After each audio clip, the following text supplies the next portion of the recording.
ഓം നമ ശിവായ. ജ്യോതിഷ രത്നം ചാനലിലേക്ക് ഏവർക്കും സ്വാഗതം.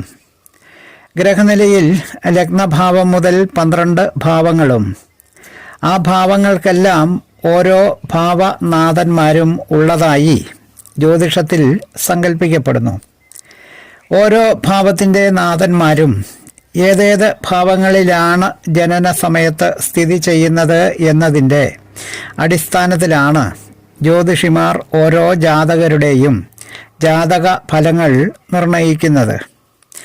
ലഗ്നഭാവം മുതൽ 12ാം ഭാവം വരെയുള്ള സ്ഥാനങ്ങളിലായി സൂര്യൻ തുടങ്ങിയ നവഗ്രഹങ്ങൾ സ്ഥിതി ചെയ്യുമ്പോൾ എന്തായിരിക്കും ഫലങ്ങളെന്ന് പരിശോധിക്കപ്പെടുന്ന വീഡിയോകളിൽ ലഗ്നാധിപൻ അഥവാ 1ാം ഭാവാധിപൻ 12 ഭാവങ്ങളിൽ നിൽക്കുമ്പോൾ ഉണ്ടാകുന്ന ഫലങ്ങൾ തുടങ്ങി 11ാം ഭാവാധിപൻ ലഗ്നത്തിൽ തുടങ്ങി 12 ഭാവങ്ങളിൽ നിൽക്കുമ്പോൾ വരെ ഉണ്ടാകുന്ന ഫലങ്ങൾ പറഞ്ഞ 11 വീഡിയോകൾ ഇതിനു മുമ്പ് ചാനലിൽ അപ്ലോഡ് ചെയ്തിട്ടുണ്ട്.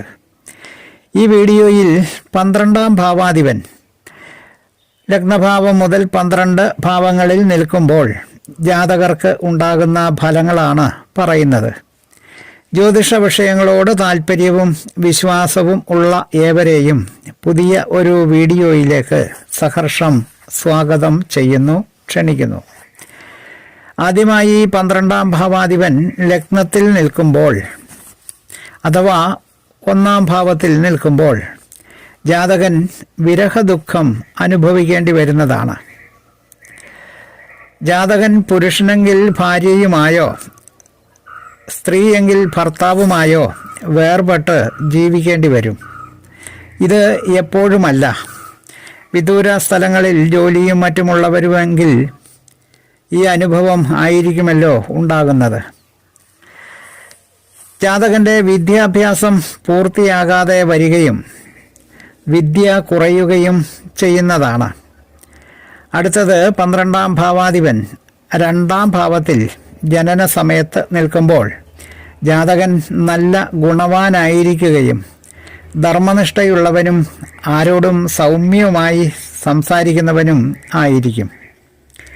അടുത്തത് 12ാം ഭാവാധിപൻ 3ാം ഭാവത്തിൽ ജനന സമയത്ത് നിൽക്കുമ്പോൾ ജാതകൻ ബന്ധുജനങ്ങളെ സദാ ദുഷിക്കുന്നവനും തനി സ്വാർത്ഥനും ആയിരിക്കുന്നതാണ്.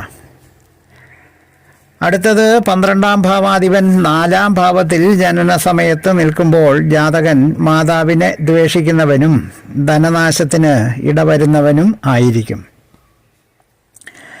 അടുത്തത് 12ാം ഭാവാധിപൻ 5ാം ഭാവത്തിൽ ജനന സമയത്ത് നിൽക്കുമ്പോൾ ജാതകന് സുഖം തീരെ കുറവായിരിക്കുകയും മനോധൈര്യമില്ലാത്തവനും പ്രവൃത്തിക്കും ധനവരവിനും തടസ്സങ്ങളും ഉണ്ടായിരിക്കുന്നതാണ്.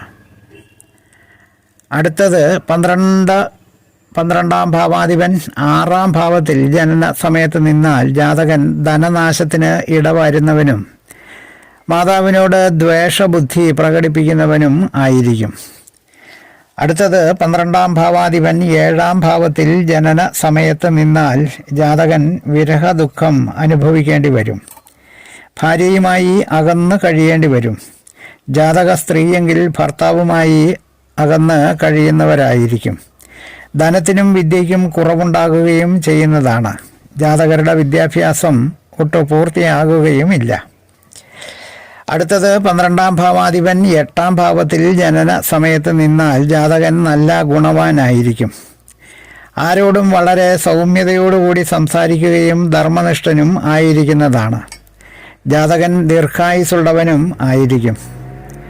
അടുത്തത് 12ാം ഭാവാധിപൻ 9ാം ഭാവത്തിൽ ജനന സമയത്ത് നിന്നാൽ ജാതകൻ തനി സ്വാർത്ഥ ചിന്താഗതിക്കാരനും ബന്ധുജനങ്ങളെ സദാ ദ്വേഷിക്കുന്നവനും ആയിരിക്കും. അടുത്തത് 12ാം ഭാവാധിപൻ 10ാം ഭാവത്തിൽ നിന്നാൽ ജാതകൻ സുഖം തീരെ കുറവായിരിക്കുന്നവനും പ്രവൃത്തിക്കും ധനവരവിനും കുറവുള്ളവനും മനോധൈര്യം ഇല്ലാത്തവനും ആയിരിക്കും. അടുത്തത് 12ാം ഭാവാധിപൻ 11ാം ഭാവത്തിൽ നിന്നാൽ ജാതകൻ തൊഴിലും ധനവരവും കുറവായിരിക്കുകയും മനോധൈര്യമില്ലാത്തവനും ആയിരിക്കുന്നതാണ്. അടുത്തത് 12ാം ഭാവാധിപൻ 12ാം ഭാവത്തിൽ നിന്നാൽ ജാതകൻ ധനവ്യയം കുറയുന്നവനും നല്ല കാര്യങ്ങൾക്ക് പണം ചെലവ് ചെയ്യുകയും പരസ്ത്രീസക്തനാകുകയും ദീർഘായുസ്സുണ്ടാകുകയും ചെയ്യുന്നതാണ്. 12ാം ഭാവാധിപൻ ലഗ്നഭാവം മുതൽ 12 ഭാവങ്ങളിൽ സ്ഥിതി ചെയ്യുമ്പോൾ ഉണ്ടാകുന്ന ഫലങ്ങൾ ശ്രദ്ധിച്ച എല്ലാവർക്കും നന്ദി, നമസ്കാരം. തലക്കുറി, ജാതകം, പൊരുത്തം, മുഹൂർത്തം, പ്രശ്നം തുടങ്ങിയ ജ്യോതിഷ സംബന്ധമായ സേവനങ്ങൾക്ക് 9605232894 എന്ന ഫോൺ നമ്പറിലോ വാട്സപ്പിലോ ബന്ധപ്പെടാവുന്നതാണ്.